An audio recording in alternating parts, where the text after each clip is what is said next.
It was a peaceful evening, the sun just beginning to set behind the hills, casting a warm orange glow over our quiet neighborhood. I was in the kitchen preparing dinner as the soft hum of the radio played in the background. My son Eric had just returned home from college for the weekend. There was a calm, comforting energy in the house, the kind of peacefulness that comes with familiarity. Eric had grown up so quickly. It felt like just yesterday he was a boy, following me around the house, asking endless questions about life. Now at 21, he was no longer the little boy I remembered, but a young man, strong, confident, and at times unknowingly distant. The dynamic between us had shifted as he matured, and it was something that I was still getting used to. Dinner was ready and I called him from the living room. As we sat down at the table, I noticed the way he looked at me. Different, intense, in a way that made me pause. I brushed it off at first, thinking it was my imagination. We talked about his classes, his friends, and how much he missed home, but the way he spoke, the way his eyes lingered on mine longer than usual, made me feel something I couldn't quite put into words. After dinner, we decided to watch a movie together, something we used to do all the time before he left for college. The living room felt cozier than usual, the dim lighting and soft cushions making it a perfect setting for a quiet night in. I couldn't remember the last time we had such a peaceful evening together. As the movie played, I found myself glancing at him more than I should have, noticing the way he had grown into himself. He was no longer the child I had raised, but a man. And then, just as I was beginning to feel a strange sense of unease about the thoughts crossing my mind, he shifted closer to me on the couch. At first, I thought it was innocent, but then his hand brushed against mine. A spark shot through me, something electric, something I knew I shouldn't feel. I pulled my hand away quickly, startled by the intensity of the moment. "What's wrong, Mom?"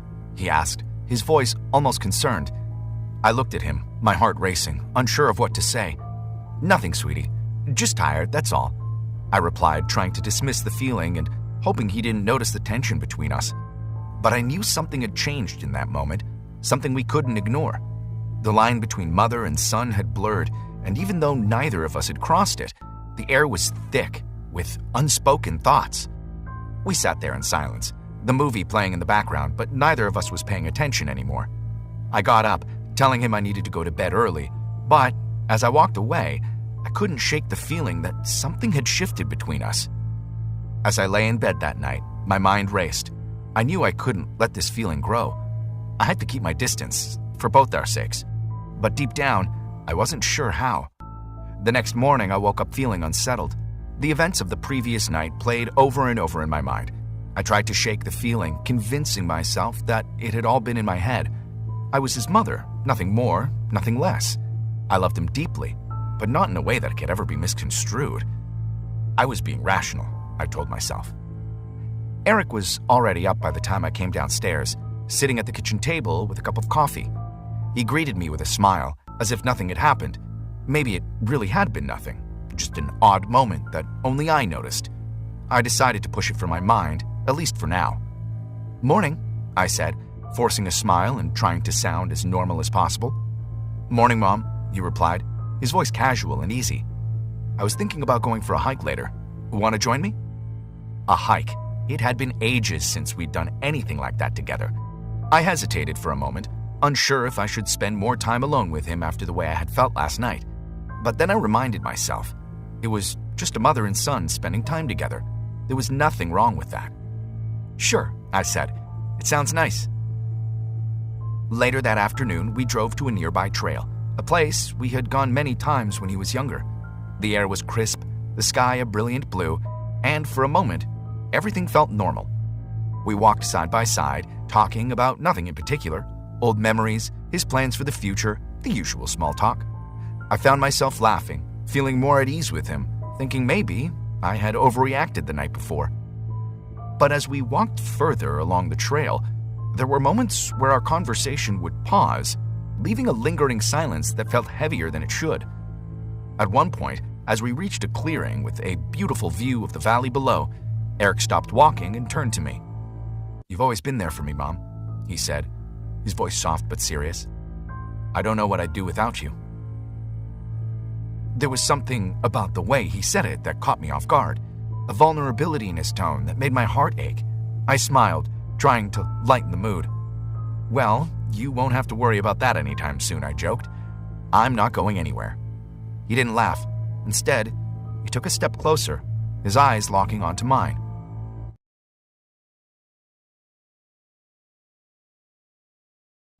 No, I mean it, he continued. You've always been more than just my mom. You've been everything. I froze. The words hung in the air, heavy and loaded with meaning I wasn't ready to face. I searched his face for some sign that he was being sentimental, that this was just an innocent moment of affection. But there was something in his eyes, something that made my heart race again, just like the night before. Eric, I said, my voice barely above a whisper. You know how much I love you, right? Of course, he replied, stepping even closer. I love you too, more than you realize. My pulse quickened. This wasn't how a mother and son were supposed to talk, to look at each other. My mind screamed at me to step back, to put some distance between us, but my body felt frozen in place. I think we should head back, I said, my voice shaky. It's getting late. But before I could turn away, he reached out and gently took my hand. The touch was innocent enough, but the way he held on, the way his thumb slowly brushed against my skin, made my stomach twist in a way I couldn't ignore. Mom, he said softly, his voice filled with something I couldn't quite name. I don't know how to say this, but I've been feeling something I shouldn't. And I think you felt it too. Panic surged through me. I pulled my hand away, taking a step back, my heart pounding in my chest. Eric, stop, I said, my voice trembling. You don't mean that. You're confused. He looked at me, his expression a mix of confusion and hurt. I'm not confused, Mom. I know how I feel. No, I said, shaking my head. This isn't right. You're my son. We can't. I couldn't even finish the sentence. The words felt too dangerous, too heavy to speak out loud. Eric took a deep breath, his face clouded with emotion. I know, he said quietly. I know it's not right, but I can't help how I feel, and I don't think you can either. Tears welled up in my eyes as I struggled to keep my composure. This wasn't happening. This couldn't be happening. I had to stop this before it went any further, before we crossed a line we could never uncross. I'm your mother, I said, my voice breaking, and I love you, but not like that. I can't. We can't. The words hung between us, thick and suffocating. I could see the pain in his eyes, the way his shoulders slumped into defeat. He nodded slowly, looking down at the ground as if ashamed. I'm sorry, he whispered. I didn't mean to. I didn't want to make you uncomfortable. I swallowed hard, trying to push down the overwhelming mix of emotions swirling inside me. It's okay, I said softly, though I wasn't sure if it really was. Let's just go home. The drive home was suffocatingly quiet. Eric didn't say a word, and neither did I. The weight of what had been said on the trail hung heavily between us, making every passing second feel agonizingly long. I kept my eyes on the road, my mind racing as I tried to process what had just happened. I couldn't believe the words that had come out of his mouth, the feelings he had confessed. It was as though everything I thought I knew about a relationship had been flipped upside down. When we finally pulled into the driveway, Eric muttered something about going to his room. I didn't stop him as he disappeared up the stairs.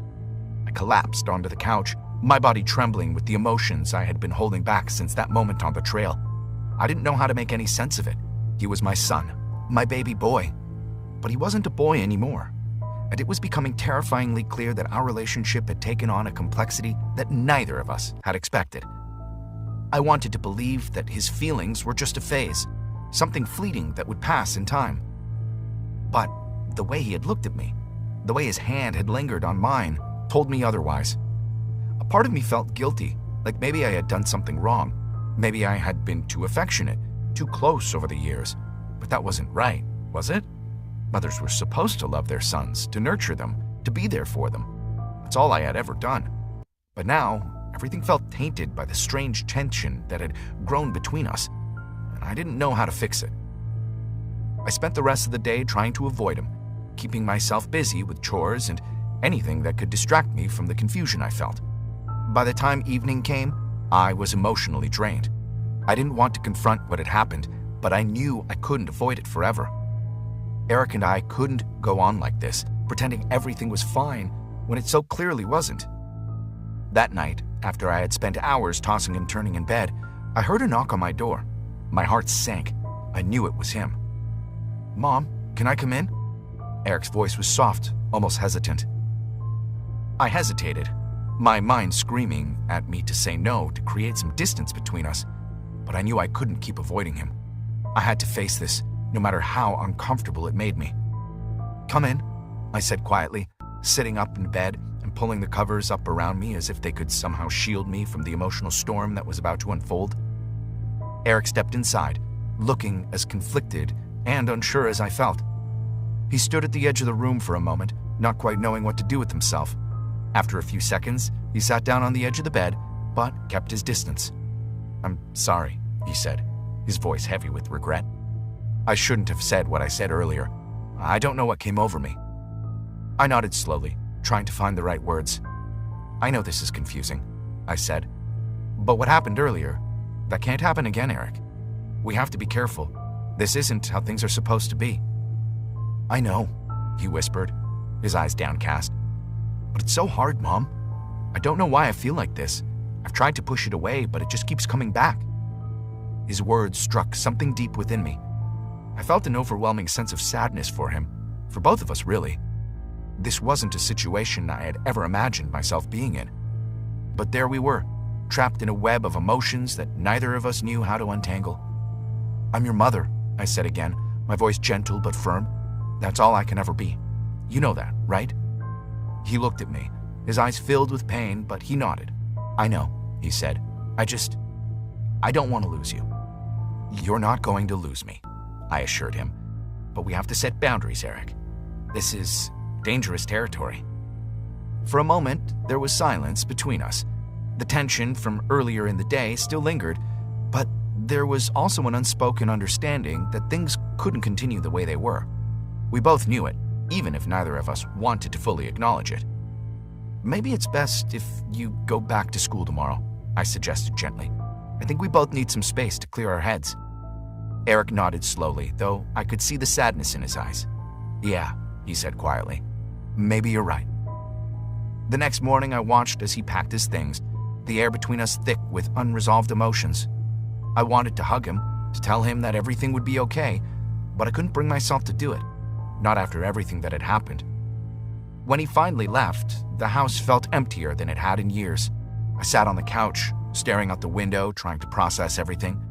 I knew we had both made the right choice by putting some distance between us, but that didn't make it any easier.